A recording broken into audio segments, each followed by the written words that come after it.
아주 오래전에 우리 교회 주일 예배에 몇 번 참석했던 어느 자매님이 이런 말씀을 하셨습니다. 목사님은 성도님들에게 많은 것을 가르쳐 주시려고 굉장히 애쓰시는 모습이 보입니다. 제가 이런 말씀을 들었어요. 몇 년 전 이야기입니다.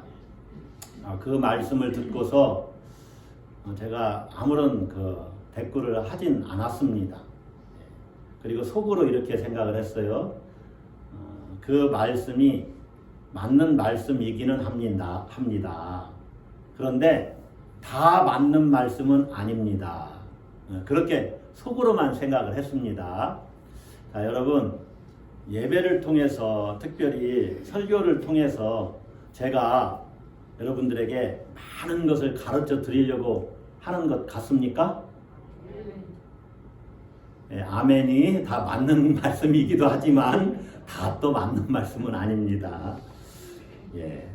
자, 목회자로서, 그리고 예배 집례자로서, 또 특별히 설교자로서 제가 이 예배에 대한 가장 큰 소망은 이런 것입니다. 이 예배를 통해서 여러분들이 정말로 진심으로 하나님을 경배하고 하나님을 만났으면 좋겠다 하는 것입니다. 이게 예배의 본질이에요. 하나님을 경배하고 하나님을 만나는 거죠. 하나님을 만나서 하나님을 경배하는 것이죠. 그래서 예배의 사건을 통해서, 이 사건을 통해서 하나님과의 만남이 있는 것, 이게 가장 중요한 겁니다. 그 무엇보다도 중요한 것이 예배 시간에 내가 하나님을 만난다는 것입니다. 그런 느낌이 있으면 가장 정말로 우리가 얼마나 행복하겠어요. 실상 우리가 어떤 느낌을 갖지 못해도 우리는 하나님을 만나고 있는 거지요. 우리 영혼은 그걸 잘 몰라요. 우리는 오감을 통해서, 감각을 통해서 어떤 걸 느끼기 때문에 뭐 전율이 있다든가 뭐 감정의 어떤 파동이, 미세한 파동이라도 일어난다든가 뭐 불같이 뜨거움이 있다든가 할 때 우리가 하나님을 체험하고 느끼지만은 실상 그런 게 없어도 실제로는 하나님을 만나는 것이죠. 그런데 중요한 것은 그 만남에 대한 확신이 이 예배 가운데 있어야 한다는 것입니다. 저는 우리의 이 예배가 어떤 이 형식이 있잖아요. 예배의 부름부터 마지막 축도까지 쫙 일정한 어떤 형식이 있습니다. 의식이지요, 한편으로는. 이런 형식에 그치는 것만이 아니라 정말로 이 예배가 실제적이기를 바랍니다. 아멘이시죠? 그래서 저는 우리 예배를 하나님께서 받으시고 우리는 하나님으로부터 또 은혜를 받는 그런 놀라운 사건이 예배 가운데 있기를 소망합니다. 저는 이 예배를 통해서 하나님이 감동 받으시기를 소망합니다. 그리고 또 우리를 하나님께서 감동해 주시기를 간절히 소원합니다. 이 예배를 통해서 우리가 하나님의 임재를 느끼고 또 하나님께 내가 감동받고, 그래서 하나님의 어떤 위로와 소망, 또 치유와 회복의 은혜를 우리가 누리기를 기대합니다. 여러분이 이 예배를 통해서 하나님을 경험하고 하나님을 더욱더 잘 알아가고 또 예수 그리스도의 사랑을 더 많이 깨닫고 그 사랑으로 충만해지고, 그리고 내가 성령으로 충만해져서 성령의 인도에 민감한 그런 사람으로 변화되기를 소망합니다.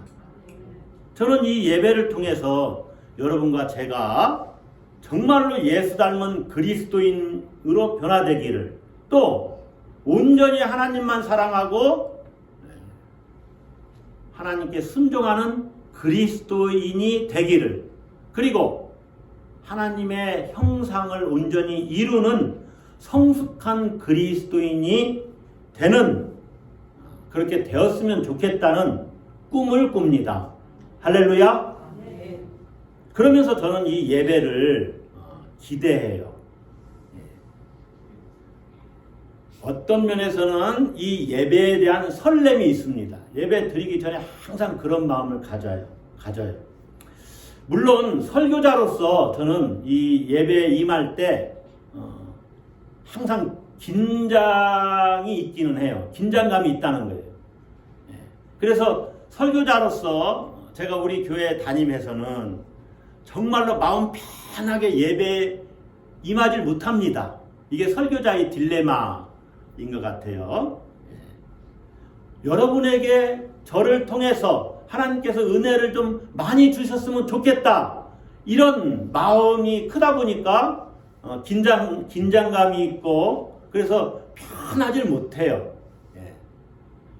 그러나 분명하게 바라는 것은 하나님께서 우리 가운데 임재하셔서 하나님이 영광 받으시고 우리를 통해서 그리고 여러분이 하나님께 감동을 받고 하나님 만나는 체험을 하고 또 하나님의 능력을 덧입고 세상으로 나아가기를 소망하는 바입니다. 할렐루야. 네. 그렇게 저는 이 예배에 대한 어떤 기대를 가지고 예배를 준비하고 예배를 드립니다. 실제로 설교 준비를 할 때 설교 준비가 잘 되지 않을 때도 있어요. 예배가 끝나면 주일 예배가 끝나면 다음 주 설교를 이제 교회력에 따라서 어떤 경우는 미리 정해놓기도 하지만 어떤 경우는 이게 잘 안 잡힐 때가 있어요. 교회력을 따라서 설교하다 보니까 어떤 본문은 몇 번 설교한 적도 있어요. 이 본문을 다시 할까 말까? 그리고 이 본문을 다시 하자. 어떤 확신이 왔는데 설교가 구상이 안 되는 겁니다. 본문은 이렇게 잡았는데 그러면 굉장히 힘이 들고 애를 써요. 그리고 이제 시간이 촉박해지잖아요. 점점 어떤 경우는 그러면 하나님 내일 제가 설교를 해야 됩니다. 매일 새벽에 주여 내게 말씀을 주사 나로 입을 열어 복음의 비밀을 담대히 알리게 하옵소서 하는 에베소서 말씀인가요? 그 말씀을 날마다 되뇌이면서 기도하면서 말씀을 생각하고 있지만 어떤 경우는 그 말씀이 안 잡히고 시간이 늦어지면 이제 하나님께 마지막으로 하나님 저 설교해야 됩니다. 말씀을 주세요. 어떤 경우는 정말로 하나님이 이 본문을 싹 재구성해서 딱 주실 때가 있어요. 순식간에. 그러면 막 메모를 하고 그 말씀을 구체화하면서 설교 준비가 잘 되어질 때가 있어요. 그런 긴장이 항상 있어요. 설교자이기 때문에. 그러니까 여러분과 같이 제가 놀고 있어도 얘기를 하고 놀고 뭐 같이 식사를 하고 커피숍에서 커피를 같이 마셔도 제 생각은 다 내 다음 주 말씀을 뭘 전할까 이렇게 여기서 돌아가고 있다는 것만 생각하시면 돼요. 자, 그런 어떤 긴장감이 항상 있지만은 예배를 준비하고 어떤 예배에 대한 설렘과 기대가 있다는 것, 이것은 또 다른 저의 기쁨입니다. 예배하는 기쁨, 예배를 준비하는 기쁨입니다. 자, 그러면 여러분은 지금 예배를 드리고 있는 여러분들은 어떻습니까? 오늘 주일을 맞아서 예배 드리는 여러분들은 예배에 대한 어떤 기쁨을 가지고 있습니까? 나는 예배를 기뻐하는가? 예배에 대한 어떤 설렘과 기대를 가지고 오늘 아침에 발걸음을 재촉하셨습니까? 아멘 하신 분들은 복이 있는 사람들입니다. 어제 저녁에 내일은 주일날 교회를 가는구나. 빨리 그 시간이 왔으면 좋겠다. 저는 정말로 토요일날 일찍 설교 준비가 잘 맞춰진 때, 이 설교는 너무 하나님 은혜로 준비가 잘 됐다 할 때는 빨리 예배 드리고 싶어서 막 이렇게 안달이 날 때가 있어요. 그런 날은요, 제가 주일날 11시 우리가 오전 예배잖아요. 그런 날 어떤 때 일찍 와서 앉아 있습니다. 빨리 예배 드리고 싶은 마음에. 예배자의 기쁨이지요. 자, 여러분, 하나님과의 만남을 사모하면서 기쁨을 가지고 예배당에 나오고 있는가? 나는 하나님을 예배하기를 기뻐하는가? 지금 여러분이 하나님을 예배하잖아요. 이 말씀 들으면서 예배하고 저는 말씀을 전하면서 하나님께 예배를 드리고 있는 겁니다. 이렇게 하나님을 예배하면서 여러분은 예배하는 기쁨을 누리고 있습니까? 자, 여러분 기억하십시오. 좋은 예배자가 좋은 예배를 만듭니다. 따라서 한번 하겠습니다. 좋은 예배자가 좋은 예배를 만든다. 그러니까 여러분이 예배를 준비하셔야 돼요. 기도로 준비하고 예배를 기대하고 또 예배에 대한 어떤 설렘과 기쁨을 가져야 됩니다. 하나님을 사랑하고 사모하는 마음을 가지고 하나님을 경외하는 마음으로 이 예배에 임해야 돼요. 그러할 때 우리가 하나님을 감동시키는 예배를 드릴 수 있습니다. 할렐루야. 따라서 한번 합시다. 하나님을 감동시키는 예배. 정성을 다해서 하나님을 예배하니까 하나님이 감동받으시는 거죠. 자, 화려한 시설과 조명, 또 웅장한 오케스트라가 있는 예배 드릴 수 있습니다. 또 성도들이 많이 있으면 예배의 분위기가 뜨겁게 달아오를 수 있어요. 그러한 것이 어찌 보면 나쁜 건 아니죠. 그러면 좋지요. 그런데 여러분, 그러한 것만이 꼭 좋은 예배를 결정하는 것이 아니라는 것을 우리가 알아야 돼요. 그러한 것이 없는 것보다는 있는 것이 훨씬 좋지요. 그러나 좋은 예배를 결정하는 것은 내가 어떤 예배자인가에 달려 있어요. 내가 좋은 예배자가 되면 좋은 예배를 경험해요. 내 영이 뜨거워지고 하나님을 사모하고 하나님께 진정으로 찬양을 드리고 진정으로 감사를 드리고 진정으로 기도를 드리고 또 열린 자세로 하나님의 말씀을 내가 들어야지. 물론 설교자의 설교를 듣는 거지만 이 가운데서 하나님은 내게 어떤 말씀을 주실까 기대하면서 귀를 열어놓고 모든 장애물들을 다 제가 때 주여 말씀하옵소서 제가 듣겠습니다. 이런 자세로 그런 자세로 말씀을 듣는 것입니다. 그러할 때 예배가 좋은 예배가 되는 거예요. 할렐루야. 그래서 여러분이 어떤 때는 성경을 계속 보셔야 될 때가 있지만 어떤 경우는 저와 이렇게 눈을 마주치면서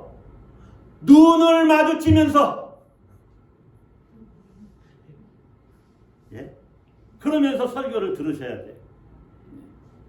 저라고 하는 한 인격체를 통해서 주님이 여러분에게 말씀하시거든요. 저를 좋아하건 싫어하건 그건 상관이 없습니다. 하나님의 말씀이면 들을 귀를 열어놓으시라는 거예요. 그러면 말씀이 들리기 시작해요. 여러분이 드리는 이 예배를 가장 최상으로 준비하시는 여러분들이 되시기를 주의 이름으로 축복합니다. 자, 오늘 시편 122편의 말씀은 성전에 올라가는 노래라는 제목이 붙어 있어요. 어디에 올라가는 노래? 성전에 올라가는 노래. 성전 순례시입니다. 성전 순례시는 시편 120편부터 134편까지 15편이 있습니다. 그 중에 4편이 다윗의 시 이렇게 제목이 붙어 있어요. 근데 오늘 본문은 다윗의 시이면서 성전에 올라가는 노래입니다. 세번역 성경에는 이 제목을 성전에 올라가는 순례자의 노래라고 제목을 붙여놨어요. 순례자의 노래. 그러니까 예루살렘 성전을 향해서 올라가는 순례자가 이러한 노래를 지금 부르고 있는 거예요. 자, 다윗의 시라는 것은 꼭 다윗이 직접 써서 다윗의 시라고 말하는 것은 아닙니다. 다윗이 직접 썼을 수도 있고 또 다윗의 권위 아래 수집된 시다. 이런 의미일 수도 있습니다. 그러니까 이스라엘 예배 공동체가 어떠한 고백을 하고 있는가를 이렇게 고백하는 거죠. 이 시를 통해서. 그리고 시인인 다윗의 권위 아래 이 시를 다윗의 시다 이렇게 명하기도 한다는 것입니다. 자, 어떤 사람이 시인에게 말합니다. 1절을 한번 보세요. 제가 세번역 성경으로 한번 읽어드릴게요. 세번역 성경으로 자주 읽어드리는 이유는 표준 세번역 성경이 성경을 가장 원어에 맞게 원어적으로 직역했기 때문에 그래요. 자, 세번역 성경이 이렇습니다. 사람들이 나를 보고 주님의 집으로 올라가자 할 때 나는 기뻤다. 개역 개정판 성경은 사람이 내게 말하기를 여호와의 집에 올라가자 할 때 내가 기뻐하였도다. 자, 어떤 사람이 시인에게 말해요.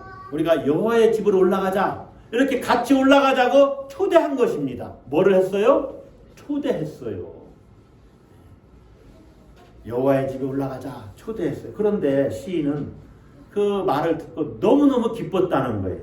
내가 기뻐하였도다. 여러분, 성전을 향한 여정은 여러분이 잘 알다시피 고되고 힘듭니다. 예루살렘은요, 이 해발 고도가 700m가 훨씬 넘어요.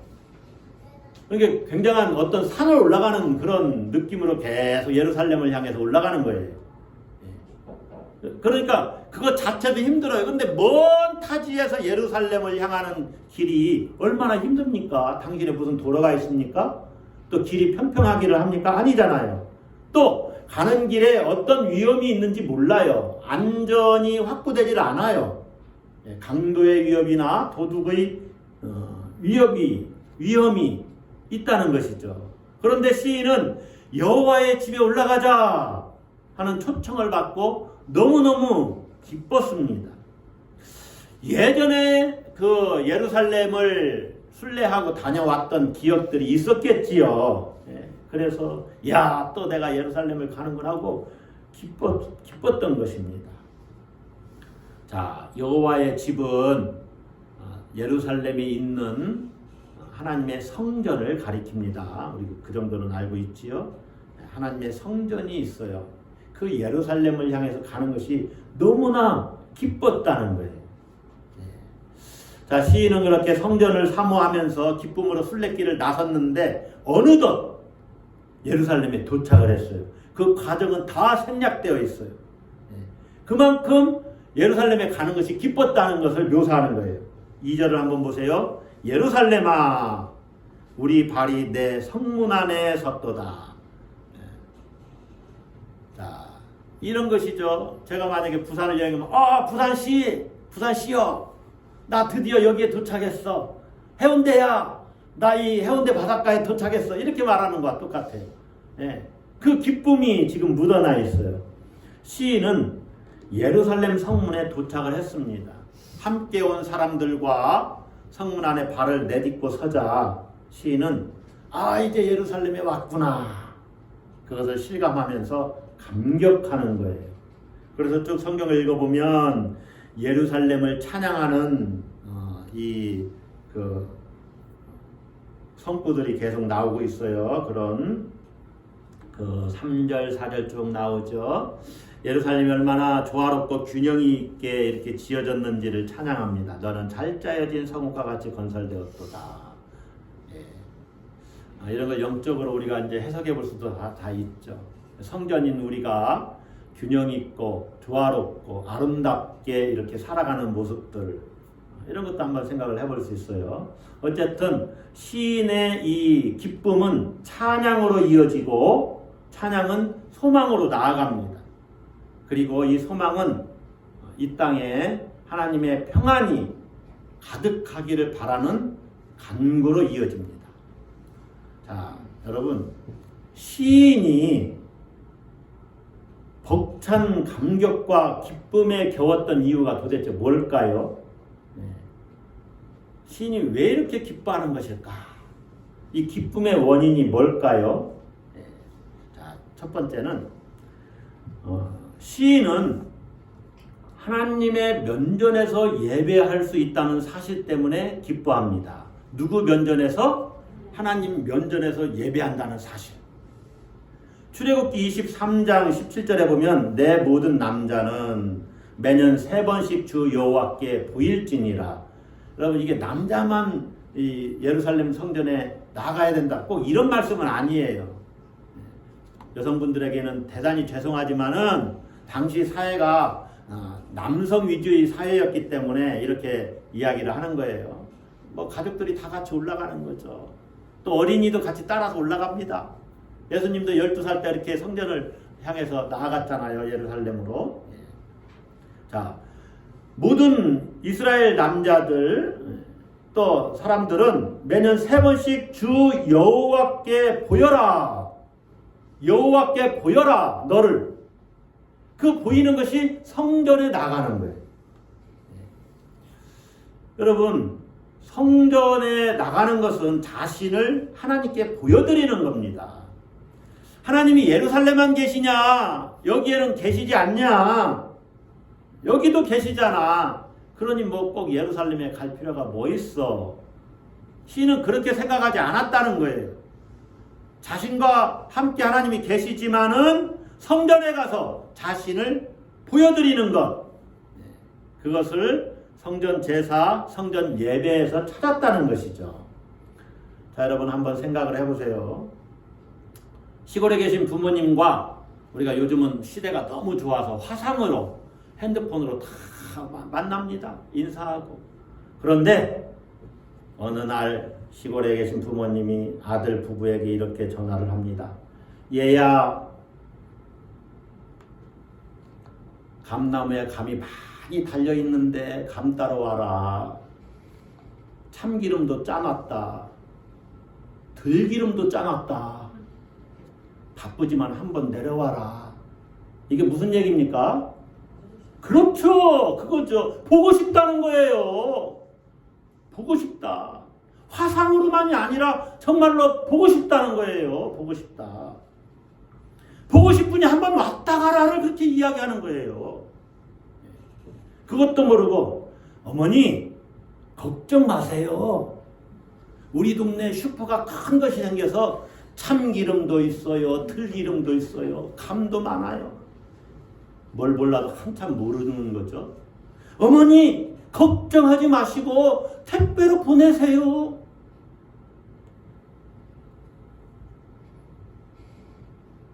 그게 아니잖아요. 지금 보고 싶다는 거예요. 보고 싶다. 여러분, 시인은 하나님께 자신을 보여드리는 것, 그리고 하나님의 면전에서 예배 드린다는 생각에 기쁨이 벅찼던 거예요. 하나님의 임재와 예배에 대한 기대에 이렇게 가슴이 부풀었어요. 여러분, 참된 예배 모임이 있는 곳에는 언제나 기쁨이 있습니다.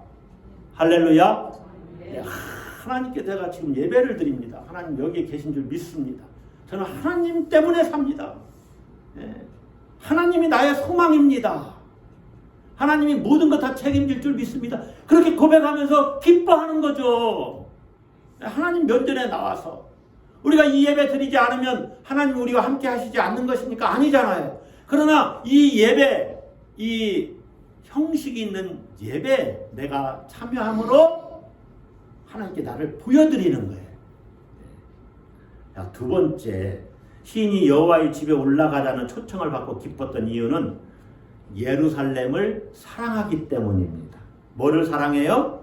예루살렘을 사랑해요. 이 말이 뭔가? 자, 6절 한번 봅시다. 6절, 예루살렘을 위하여 평안을 구하라. 다 같이 읽습니다. 예루살렘을 사랑하는 자는 형통하리로다. 여러분, 그 도시를 사랑해서 뭐 여행 가자 그 말입니까? 그게 아니잖아요. 예루살렘에는 성전이 있고 성전에는 하나님이 계시기 때문에 시인은 예루살렘을 동경하고 사모합니다. 사랑해요.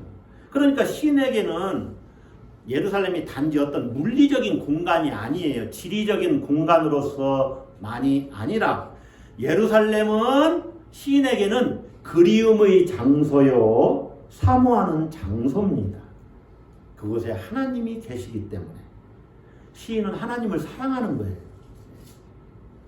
이스라엘 사람들에게 그래서 예루살렘은 고향과 같아요. 고향. 늘 마음이 거기가 있어. 아, 하나님이 계신 그곳, 내가 성전에 가고 싶다. 시인은 성전에서 하나님을 만난다는 생각으로 기쁨이 넘쳤던 거예요. 자, 여러분 인생의 기쁨을 여러분은 어디에서 찾습니까? 무엇 때문에 여러분은 기뻐하십니까? 세상에서 우리에게 기쁨을 주는 일들도 많이 있습니다. 맛있는 식사도 우리에게 기쁨을 주지요. 직장에서 월급을 올려주는 것도 나에게 기쁨이 됩니다. 직장에서 승진하는 것도 기쁨이 되고, 때로 좋은 차를 구입하는 것도 기쁨이 되고, 또 어떤 멋진 곳을 여행하는 것도 기쁨이 되고, 집을 조금 더 넓히는 것도 기쁨이 되고, 다 그런 것도 기쁜 일이에요. 우리 자녀들의 학교 성적이 올라가고 좋은 학교에 진학하는 것도 기쁨이 됩니다. 좋은 직장을 구했어요? 아, 기쁨이죠. 그것이 뭐 기쁨이 아니라고 말할 수는 없어요. 손자, 손녀가 재롱을 피우면서 나에게 웃음을 주는 것도 기쁨이 됩니다. 자, 그러면 이런 일상의 기쁨도 우리가 무시할 수 없는데 정말 우리가 살아가면서 기쁜 것이 무엇일까? 여러분 한번 생각을 해보세요. 저도 이렇게 생각을 해보니까 진짜 기쁜 것이 있더라고요. 세상에서 가장 큰 기쁨이 뭐냐? 사랑하는 사람과 함께 있는 기쁨입니다. 아멘이신가요? 잘 생각을 해보세요. 왜 기쁜가를 한번 잘 생각을 해보세요. 사랑하는 사람과 함께 있는 것이 기뻐요. 자녀들도 마찬가지죠. 사랑하는 사람과 함께 있는 기쁨. 그런데 예배에 나오는데 내게 기쁨이 없다? 좀 문제가 있잖아요. 그죠? 저도 이 말씀을 준비하면서 야, 나도 좀 문제가 있네. 조금은 문제가 있네. 그런 생각을 해봤어요. 기쁨이 충만해야 되는데 어떤 경우는 부담이 더 커요? 문제가 있는 겁니다. 하나님 만남에 대한 기쁨이 없는 이유가 뭐라고 우리가 생각할 수 있어요? 하나님을 그렇게 사랑하지 않기 때문에 그래요.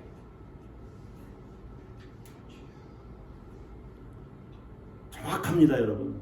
하나님을 사랑하면 기뻐요. 근데 사랑하지 않기 때문에 별로 안 기쁜 거예요. 때로는 의무감에 부담이 돼요. 하나님을 만난다는 어떤 설렘도 없어요.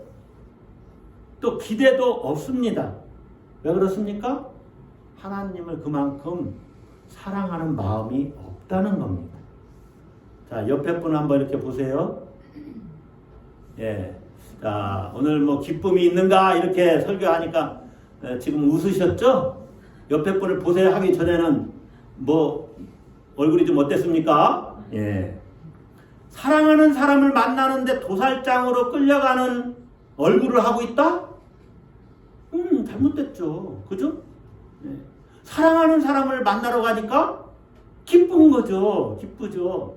모처럼 동창회만 가도 기쁜데요. 그죠? 예.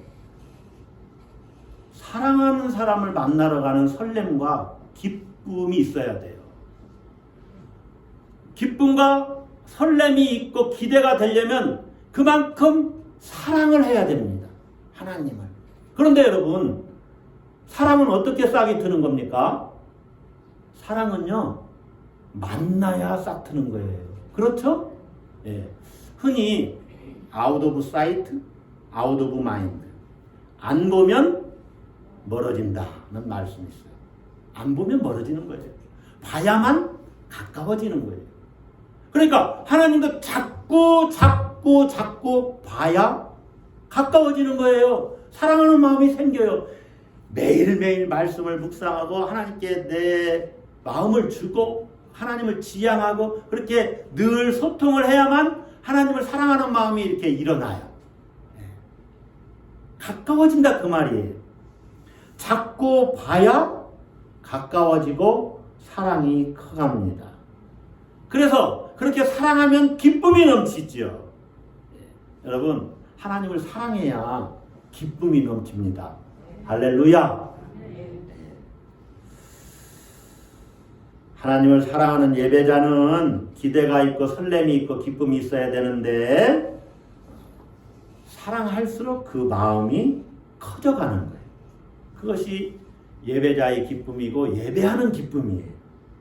만남의 기쁨이죠. 자, 세 번째로 시인이 여호와의 집에 올라가자는 초청을 받고 기뻤던 이유는 함께 감사할 수 있기 때문입니다. 4절을 한번 보세요. 지파들 곧 여호와의 지파들이 여호와의 이름에 감사하려고 이스라엘의 전례대로 그리로 올라가는도다. 왜 성전에 올라가요? 감사하려고. 그러니까 하나님께 감사할 수 있어서 너무 기쁜 거예요. 여러분, 우리가 예배 드릴 때만 감사하는 것이 아니라 항상 감사하고 범사에 감사해야 되죠. 평생을 감사해야 되지요. 그런데 이 예배에 나와서 우리가 공동체적으로 함께 하나님께 감사를 드리는 겁니다. 찬양을 드리는 거예요. 개역 한글판에는 또 세번역 성경은 그렇죠. 개역 한글판은 감사로 했는지 찬양이라고 했는지 헷갈리는데 세번역 성경에는 여호와의 이름에 찬양하려고 그렇게 표현하고 있어요. 지파들 곧 여호와의 지파들이 다 이렇게 모여서 하나님께 찬양하고 감사하는 것, 이게 성소를 찾는, 성전을 찾는 이스라엘 백성들의 기쁨입니다. 자, 제가 왜 이렇게 시인이 기뻐하는가를 세 가지 말씀드렸는데, 여러분, 시인이 이렇게 기뻐하면서 성전을 향해 올라가는 이 순례길이 중요한 이유가 있습니다. 다시 말하면, 오늘날로 말하면 우리가 하나님을 향해서 나아가는 이 예배가 중요한 이유가 있다는 거예요. 그게 뭐냐? 그것은 순례를 통해서 자신이 누구인지를 확인하는 것입니다. 다시 말하면 순례를 통해서 자기 정체성을 확인하는 거예요. 성전 순례의 중요성 제가 두 가지를 말씀드릴 건데, 첫 번째로는 자기 정체성 확인입니다. 예배가 왜 중요하냐? 하나님을 예배하고 하나님을 만나고 여러 가지 다 이야기할 수 있어요.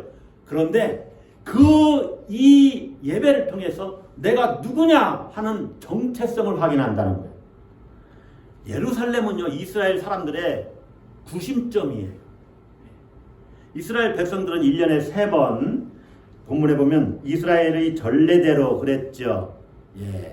6월절과 7.7절, 오순절이죠. 또 초막절, 장막절이라고도 합니다.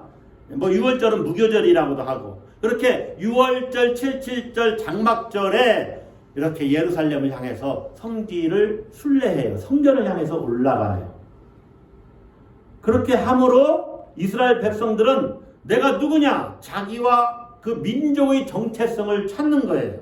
아, 우리 민족은 이렇게 여호와에 대한 신앙, 성전을 중심으로 이렇게 한 공동체를 이루는 성전 중심의 공동체지, 여호와에 대한 신앙 공동체지, 예배 공동체지, 이렇게 자기 정체성을 확인하는 겁니다. 자, 여러분, 성전을 향해서 온 원근 각지에서, 타국에서 이렇게 모여들어요. 마치 제가 어떤 때 예배드리기 위해서 이렇게 딱 앉아서 여러분들이 이렇게 멀리서도 이렇게 오시는 분들이 계시잖아요. 원근 각지에서 오시잖아요. 이렇게 모여들잖아요. 이렇게 모여들어요. 그래서 이 서로가 서로 가까워지고 있음을 알게 됩니다. 그리고 서로 연결되어 있고 서로 속해 있다는 의식을 갖게 돼요. 우리가 선한 목자 교회 공동체라는 의식을 예배 드릴 때 분명하게 확인하게 되는 것과 마찬가지입니다. 자기 정체성을 확인하게 되는 거예요. 요즘 월드컵 경기가 계속 진행 중에 있잖아요. 우리나라도 한 경기를 했어요. 자, 그래서 많은 사람들이 응원을 합니다. 어떻게 응원을 합니까? 대한민국 이렇게 응원을 합니다. 그때만큼은 우리 국민들이 다 하나가 되는 순간이에요. 뭐 정치적인 어떤 진보, 보수 아무 상관이 없어요. 모두 다 우리나라가 이겼으면 좋겠다. 한 골 넣었으면 좋겠다. 예선에서 16강에 올라갔으면 좋겠다. 더 좋은 성적을 거두었으면 좋겠다. 그렇게 한 마음이 되는 순간이죠. 그래서 그렇게 대한민국하고 외칠 때는 한 민족 공동체, 대한민국이라고 하는 한 국가의 국민으로 우리가 결속되어 있다는 것을 느낍니다. 그런 것이에요. 성전을 향해서 다 나아가는 거죠. 우리가 예배할 때 내가 누구인지를 알아요. 아, 우리는 하나님을 예배하는 예배 공동체지. 그래서 나는 예배자구나 하는 정체성을 갖게 된다는 거예요. 여기에 공동체 예배의 중요성이 있어요. 물론 혼자 있을 때도 내가 순례자지, 내가 예배자로서의 어떤 정체성을 가질 수 있습니다. 그러나 이렇게 함께 모여서 우리가 다 같이 하나님 나라를 향해서 가고 있는 이 거룩한 택함받은 선민으로서, 하나님의 백성으로서 우리가 한 공동체구나, 한 몸 공동체구나. 자, 우리는 지금 선한목자 이 예배당에서 예배를 드리고 있지만, 자, 우리나라 전국에 11시에 예배 드리는 모든 교회들은 함께 이 시간에 예배 드릴 거예요. 그걸 한번 이렇게 생각을 해보세요. 다 그걸 쫙 펼쳐놨어요. 하나님이 우리 지구를 볼 때, 물론 서양과 또 우리 동양은 시간이 다르니까 그렇지만요, 전 대한민국에 하나님을 사랑하는 사람들이 이 시간에 예배를 드린다고 생각해보세요. 얼마나 멋질까요? 우리가 다 하나로 묶여져 있다는 거예요. 우리는 예수 그리스도를 주님으로 믿는 한 몸 공동체입니다. 그리스도의 몸이라는 거죠. 그래서 보이지 않는 하나님 나라의 보이는 모형이 바로 예배 공동체여 또 이 교회 공동체라는 것을 우리가 이렇게 예배 드리면서 확인하는 거예요. 그래서 여러분, 우리 모두는 서로가 서로에게 다 연결되어 있어요. 하나님을 중심으로 이렇게 모였잖아요. 그래서 서로가 너무나 가까워져 가고 있는 겁니다. 한 가족으로서, 하나님의 가족으로서 서로가 서로에게 속해 있는 거예요. 그래서 여러분이 옆에 있는 지체들을 위해서 기도하는 건 아닙니까? 뭐를 위해서 기도해요? 평강을 위해서 기도하죠. 그래서 예루살렘을 사랑하는 자를 위해서 지금 시인은 평안을 빌어요. 그게 6절부터 8절까지 쭉 나와요. 자, 제가 다 말씀드리기는 어렵습니다. 그런데 한 6절 뒷부분만 볼까요? 예루살렘을 사랑하는 자는 형통하리라 그랬죠. 그런데 8절에 내가 내 형제와 친구를 위하여 이제 말하리니 내 가운데에 평안이 있을지어다. 여러분, 평안은 나만 평안해서 되는 것이 아닙니다. 여러분은 적어도 우리 가족들은 평안하기를 빌지 않겠습니까? 근데 영적으로는 여러분이 제 가족입니다. 할렐루야. 여러분에게는 제가 가족이 아닙니까? 아멘. 우리 모두가 한 가족이에요. 그래서 여러분에게 평화를 비는 겁니다. 세번역 성경에는 이렇게 되어 있어요. 내 친척과 이웃에게도 평화가 너에게 깃들기를 빈다 하고 축복하겠다. 성경 구절이 그래요. 자, 어느 목사님은 이 평화라는 말을 이렇게 한문을 통해서 이렇게 해석을 하더라고요. 자, 평화할 때 평자는 평평할 평자입니다. 그러니까 다 평평한 거예요. 공평한 겁니다. 다 똑같아요. 다 똑같이. 화자는 이게 화인데 한문으로는 서로 응하다 그런 뜻이에요. 그러니까 이 화자가 어떻게 구성이 되어 있습니까? 벼 화자의 입구자예요. 벼 화자의 입구자. 그러니까 벼를 다 같이 공평하게 입으로 취하는 거예요. 무슨 말입니까? 평화가 깃들기를 빈다. 그 말은 쌀을 공평하게 나눈다. 그런 말이에요. 쌀을 공평하게 먹는다. 그런 말이에요. 그래서 평화의 시작은 밥 나눠 먹는 것부터 시작된다고 이렇게 봐요. 그러니까 당신에게 평안을 빕니다 하면 이 사람이 굶주리고 있으면 먹을 것을 줘야 된다는 거예요. 그게 진짜 평화를 비는 의미라는 거죠. 그래서 진정한 샬롬은 평안한 내 삶의 결과가 타자에게 영향을 미쳐서 그도 평안케 되는 것. 그것이 진정한 평화를 비는 것이라는 거죠. 그래서 이 성전을 향해 올라가는 순례자는 예배자의 기쁨을 누리는 것입니다. 자, 여러분, 우리는 예루살렘으로 순례를 가지는 않습니다. 그러나 우리는 예배를 통해서 하나님께 나아갑니다. 매일의 삶도 예배지만 이 공적 예배 시간에도 우리가 하나님께 나아가는 것이죠. 예배를 통해 하나님께 나아가는 이것이 우리의 기쁨입니다. 여러분, 그러한 기쁨이 있으십니까? 이 예배는 기대와 설렘의 시간이고 또 나를 하나님께 보여드리는 시간입니다. 하나님 면전에서 하나님께 감사드리고 찬양하는 시간이에요. 그렇게 하나님께 나를 드리는 시간이기도 하지만 또 하나님 말씀을 통해서 나를 너는 잘 짜여진 성읍과 같이 건설되었도다. 나에게 어떤 그 왜곡된 부분, 굽어진 부분이 있으면 그 부분을 보수하고 또 음이 맞지 않으면 마치 기타 소리가 음이 맞지 않으면 조율을 해야 되잖아요. 튜닝을 해야 되잖아요. 하나님의 말씀으로 튜닝하는 시간, 조율하는 시간이 이 예배 시간이에요. 그래서 하나님이 나를 쓰시고 싶은 대로 나를 내어놓는 시간입니다. 이 예배 시간이에요. 얼마나 그래서 소중하고 귀한 시간입니까? 그래서 여러분, 우리는 예배를 기도하면서 준비해야 돼요. 소홀히 여겨서는 안 된다.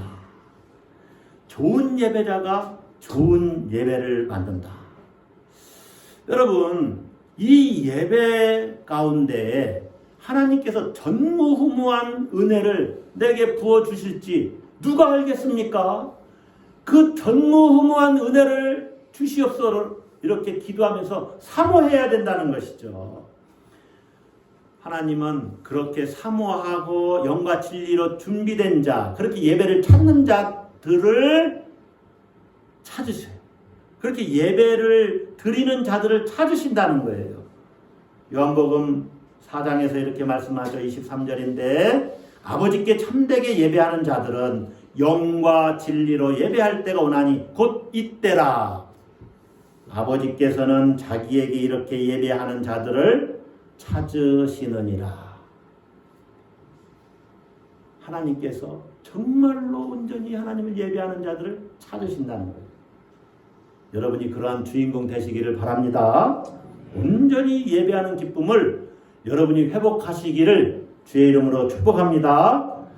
예배 드림이 기쁨이 되기를 축복합니다. 비록 천성을 향해 가는 이 인생의 순례길이 고단하고 힘들지라도 하나님을 예배하는 그 기쁨으로 우리가 또 일상 속에서 항상 기뻐하며 사시는 여러분들 되시기를 주의 이름으로 축원합니다. 자, 서로 좌우 앞뒤로 한번 권면하십시다.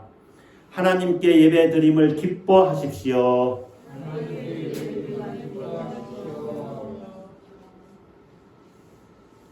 기도하십시다.